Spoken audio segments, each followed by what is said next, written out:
Selamat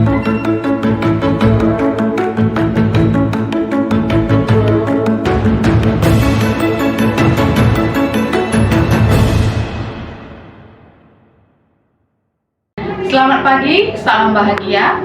Kami calon guru penggerak Angkatan 9 dari Kabupaten Deli Serdang, Sumatera Utara. Kali ini kami akan melakukan tugas demonstrasi kontekstual modul 2.3, yaitu coaching dalam supervisi akademik, yang terdiri dari observer, coach, dan juga coachee. Bersama saya, Andriani Sitepu dari SMA Negeri 1 Deli Tua. Saya Anissa dari SMA Unggulan CT Foundation. Saya Eva Sosela dari SMA Negeri 1 Namorambe. Selamat menyaksikan.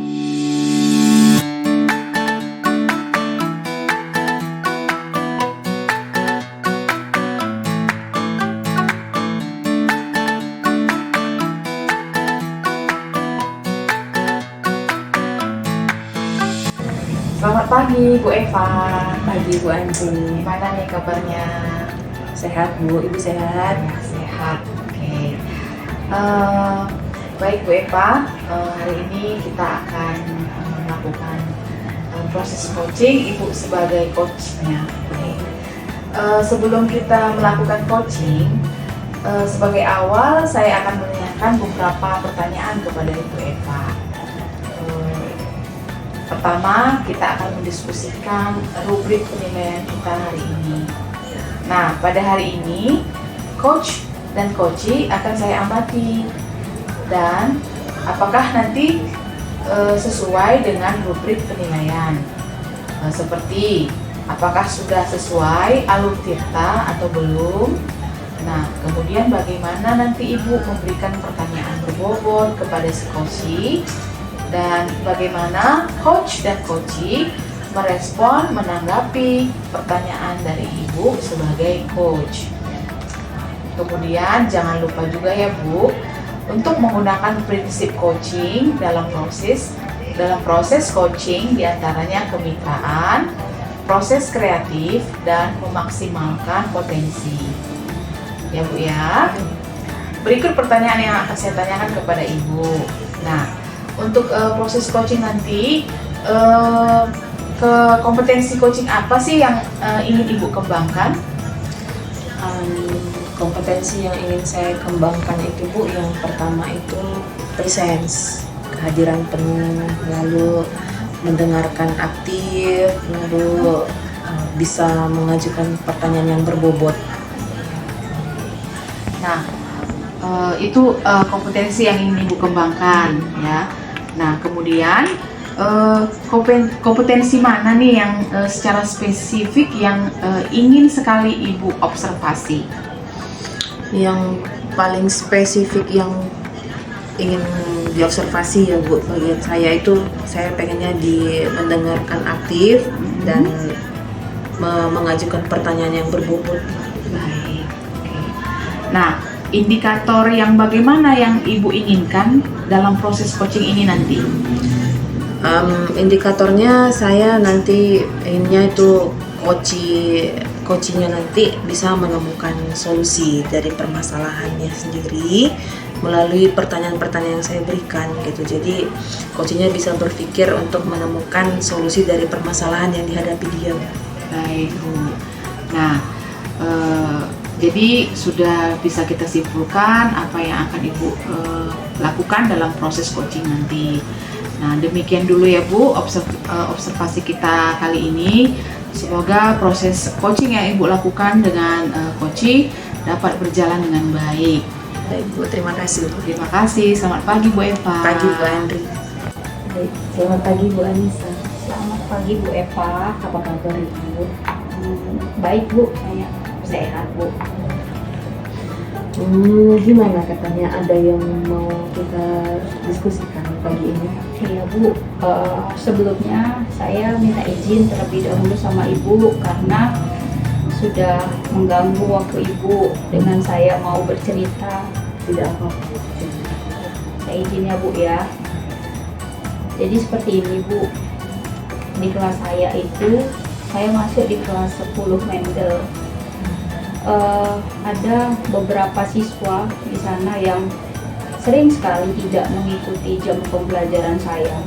Jadi kalau misalnya saya masuk setiap hari Rabu, saya masuk, siswa tersebut ada 2 orang Bu, itu nggak pernah masuk di jam pelajaran saya. Nah jadi saya kesel Bu dengan siswa tersebut. Kalau saya tanya dengan wali kelasnya, anak tersebut nggak sakit, tapi kenapa setiap kali pembelajaran saya di hari Rabu, si anak ini nggak pernah datang Bu. Saya kesel. Jadi saya pernah tanya dengan anak ini, kenapa kamu nggak masuk ke kelas saya? Lalu dibilang anak ini, untuk apa Bu? Pembelajaran sejarah itu kan membosankan, seperti itu Bu. Jadi saya kesel gitu. Kenapa anak ini merasa bahwasanya pembelajaran sejarah itu membosankan bagi dia gitu Bu. Ada 2 orang anak lah seperti itu Bu. Jadi ada 2 orang murid ya. Iya Bu. Kalau belajar sejarah nggak ikut. Iya. Saya memarahin takut. Ya kan Bu, nggak boleh kita memarahin dengan kasar, dengan apapun itu alasannya. Tapi kalau saya tahan-tahan juga, saya nggak enak hati terus Bu, kepikiran gitu.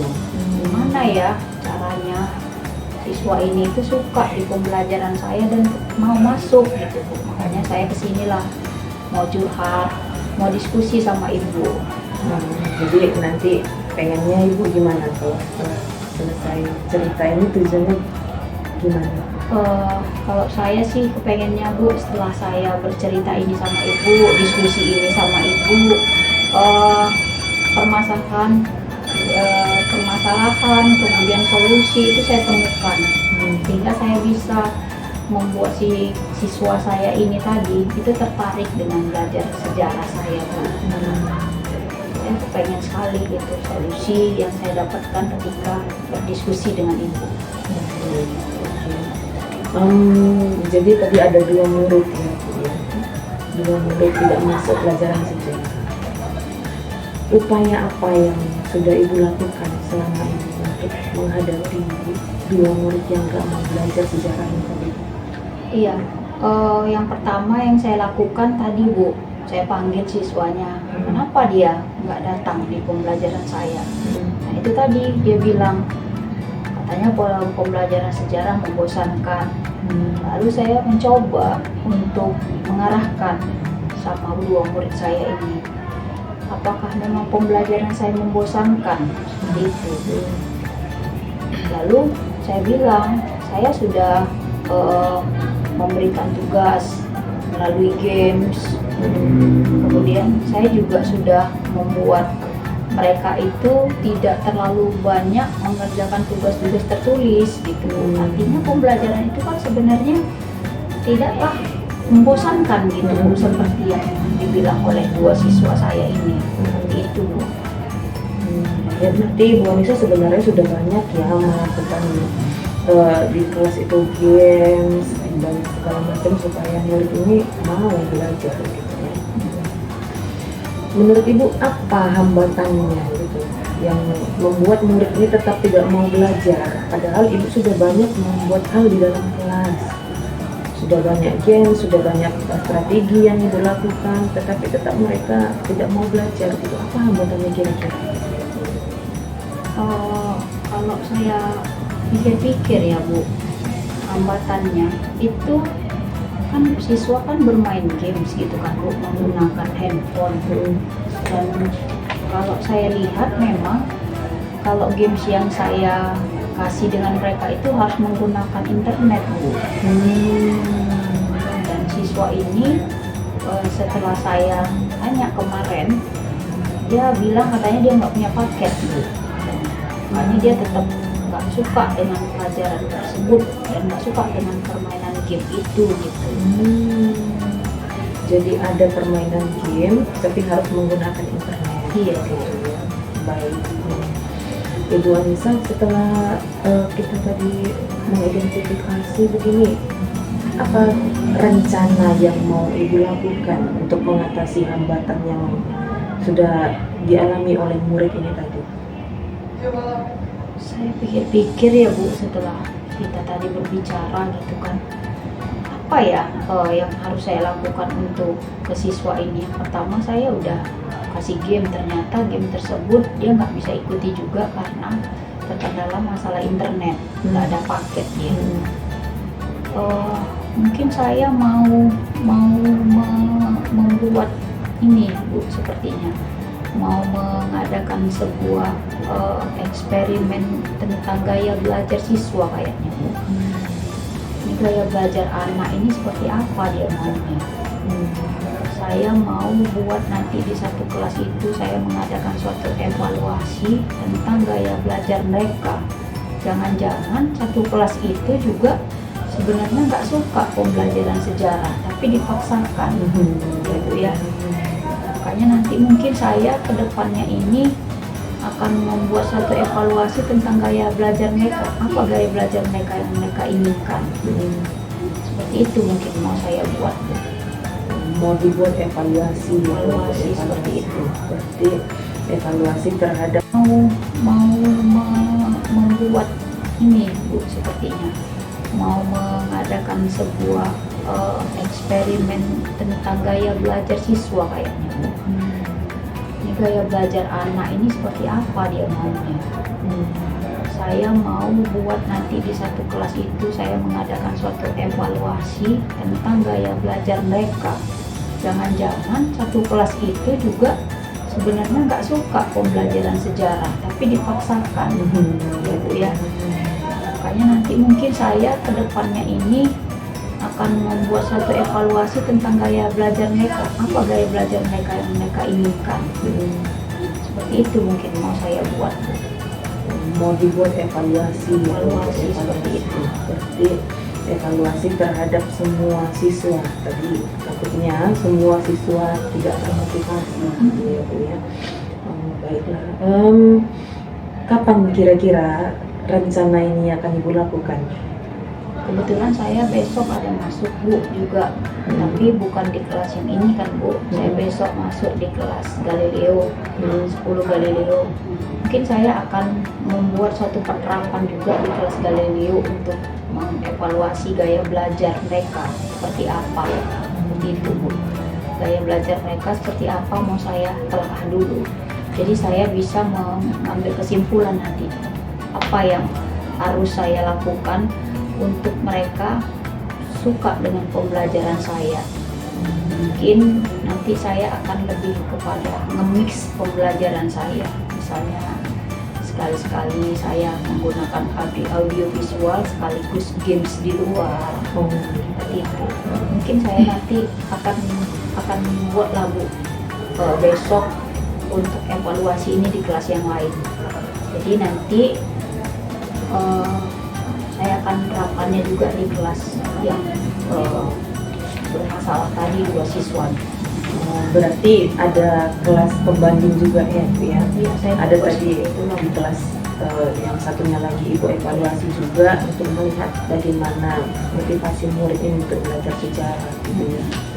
Baik, bagus sekali Bu. Jadi ada nggak kira-kira adakah yang bisa Ibu libatkan, siapa yang bisa bantu Ibu untuk menjalankan rencana ini? Saya mau minta bantuan sama guru IT Bu, guru IT dan guru BK mungkin. Guru IT mungkin supaya minta bantuannya itu saya supaya diajari lagi ya kan bagaimana menggunakan IT yang lebih cenderung disukain anak-anak. Kemudian guru BK itu saya mengetahui bagaimana karakter si siswa masing-masing. Jadi saya mau minta tolong guru BK dan IT-nya untuk menelaah siswa-siswa kita ini gimana, seperti itu. Baik. Jadi bagaimana Bu Anissa? Sudah ketemukah solusi dari permasalahan yang Ibu hadapi? Sudah Bu. Sudah ya. Jadi saya akan mencoba dengan cara yang tadi saya sebutkan. Yang pertama mengadakan evaluasi dari gaya pembelajaran saya. Kemudian yang kedua saya mau buat pembanding antara satu kelas dengan kelas yang tadi. Kemudian yang ketiga saya mau minta bantuan kepada guru IT dan guru BK juga. Guru BK itu untuk mereka kan biasa punya data tuh Bu, tentang karakter siswa kan, gimana masuk siswa yang saya masukin di kelasnya. Bagus sekali. Mudah-mudahan bisa dilaksanakan ya. Mudah-mudahan ya Bu, doain saya juga Iya, supaya Ibu. saya juga bisa untuk membuat siswa itu tertarik terhadap pembelajaran saya ya Bu. Iya. Baik Bu Anissa, selamat menjalankan tugas. Jadi kalau ada masalah lagi boleh kita sama-sama berdiskusi boleh ya Bu ya. Terima kasih. Terima kasih ya Bu. Iya. Halo Bu Eva, Iya Bu. gimana kabarnya? Baik. Oke. Ibu Eva tadi sudah melakukan proses coaching dengan Ibu Anissa ya. Iya Bu. Jadi saya akan mengajukan beberapa pertanyaan ya Bu Eva ya. Nah, apa Ibu sudah melakukan coaching dengan Ibu Anissa? Sudahkah menerapkan alur tirta dalam proses coaching yang sudah Ibu terapkan? Iya. Kalau tadi yang sudah saya lakukan dengan Ibu Anissa ya Bu, menurut saya Bu yang saya lakukan itu sudah sesuai dengan alur tirta. Tadi pertama ketika bertemu dengan Ibu Anissa, saya bertanya apa tujuan beliau untuk datang kepada saya. Jadi saya bertanya apa keinginan dia gitu untuk bercerita dengan saya seperti apa. Lalu setelah itu saya mengidentifikasi masalah beliau. Jadi saya sudah dapatkan masalahnya dari pertanyaan-pertanyaan yang saya ajukan. Ya, pertanyaan-pertanyaan yang saya ajukan ini akhirnya semakin memberikan informasi mengenai masalah yang dihadapi oleh Ibu Anissa. Jadi saya sudah paham permasalahan yang sudah dihadapinya gitu. Lalu setelah beberapa pertanyaan yang saya ajukan ini, sepertinya Ibu Anissa sudah memahami lebih jauh apa permasalahan yang sudah dihadapinya, lalu kendala-kendala apa yang dialami oleh ibu ini juga dalam permasalahannya. Lalu setelah itu saya memberikan pertanyaan berikutnya terkait dengan rencana yang akan dilakukan oleh Ibu Anissa untuk mengatasi permasalahan yang dihadapinya. Ya, lalu habis itu saya nanya mengenai bagaimana dia akan melaksanakan kedepannya, komitmen tanggung jawab yang akan dilaksanakan oleh Ibu Anissa. Jadi menurut saya Bu, apa yang ada di proses atau alur tirta ini sepertinya sudah berjalan dengan baik. Baik. Jadi menurut Ibu sudah menerapkan alur tirta sesuai dengan alur tirta itu sendiri, yaitu tujuan, kemudian identifikasi, rencana aksi, dan juga tanggung jawab. Ibu menerapkan itu ketika proses coaching dengan Ibu Anissa. Baik Bu Eva. Nah, berdasarkan hasil pengamatan saya ketika Ibu sudah melakukan coaching dengan Ibu Anissa, saya melihat Ibu Eva juga sudah melaksanakan apa yang sudah Ibu jelaskan tadi, bahwa Ibu juga sudah menerapkan tujuan. Jadi saya melihat Ibu menanyakan Ibu Anissa tujuannya apa, kenapa beliau ada di sini. Jadi Ibu juga sudah mengidentifikasi apa tujuannya. Kemudian Ibu juga sudah mengidentifikasi ketika proses coaching berjalan, Ibu menggali semua apa yang menjadi permasalahan Ibu Anissa. Dengan saya juga melihat Ibu menanyakan pertanyaan-pertanyaan berbobot di situ dalam proses tersebut. Nah, untuk rencana aksi saya juga melihat Ibu menekankan ke Ibu Anissa bagaimana dia akan membuat rencana dalam menyelesaikan permasalahannya. Dan yang tak lupa lagi atau yang tak Ibu ingatkan lah begitu ya, yang Ibu ingatkan kepada Ibu Anissa adalah komitmen atau itu tanggung jawab. Saya melihat Ibu juga menekankan ke Ibu Anissa supaya melakukan tanggung jawab dalam menyelesaikan permasalahannya. Dan saya kira itu bagus ya buat Bu Eva. Nah, kemudian selain itu saya juga melihat tadi Ibu juga sudah menerapkan prinsip-prinsip coaching dalam proses coaching yang Ibu lakukan dengan Ibu Anissa, yaitu kemitraan. Ibu saya lihat membangun kemitraan dengan Ibu Anissa. Kemudian prosesnya juga aktif, mendengarkan juga, dan yang paling saya lihat adalah Ibu menuntun dan mengembangkan potensinya Ibu Anissa. Hal ini dapat kita lihat dari solusi yang dimunculkan oleh Ibu Anissa itu sendiri. Jadi coaching yang sudah Ibu terapkan sudah masuk ke dalam prinsip-prinsip coaching gitu. Nah, pertanyaan terakhir nih ya Bu Eva, kompetensi apa lagi yang ingin Ibu kembangkan berdasarkan hasil coaching yang barusan Ibu lakukan? Yang masih ingin saya kembangkan itu Bu, di ininya mengajukan pertanyaan berbobot. Jadi menurut saya ini kunci agar apa yang disampaikan oleh coach boleh saya tangkap apa isi yang dibicarakannya, lalu saya mengajukan pertanyaan dari apa yang sudah disampaikan oleh si coach ini tadi, dalam hal ini Bu Anissa gitu. Jadi saya pengen lebih belajar lagi untuk mengajukan pertanyaan berbobot ini, karena menurut saya ini penting untuk saya bisa mengidentifikasi permasalahan seperti apa, penting untuk bagaimana nantinya si coach akan bisa menyelesaikan permasalahan dia, membuat rencana, menenangkan tanggung jawab. Jadi menurut saya pertanyaan berbobot ini yang perlu saya kembangkan Bu. Oke, baik Bu. Nah, semoga kedepannya Ibu dapat mengembangkan dan menggali lagi bagaimana membuat pertanyaan-pertanyaan berbobot sehingga Ibu dapat melakukan proses coaching lainnya dengan rekan-rekan Ibu di sekolah gitu ya Bu ya. Baiklah, inilah akhir kita ya Bu Eva. Semoga kedepannya lebih baik lagi dan tetap semangat dalam menjalankan proses coaching kedepannya. Terima kasih, selamat pagi Bu Eva. Pagi Bu, terima kasih.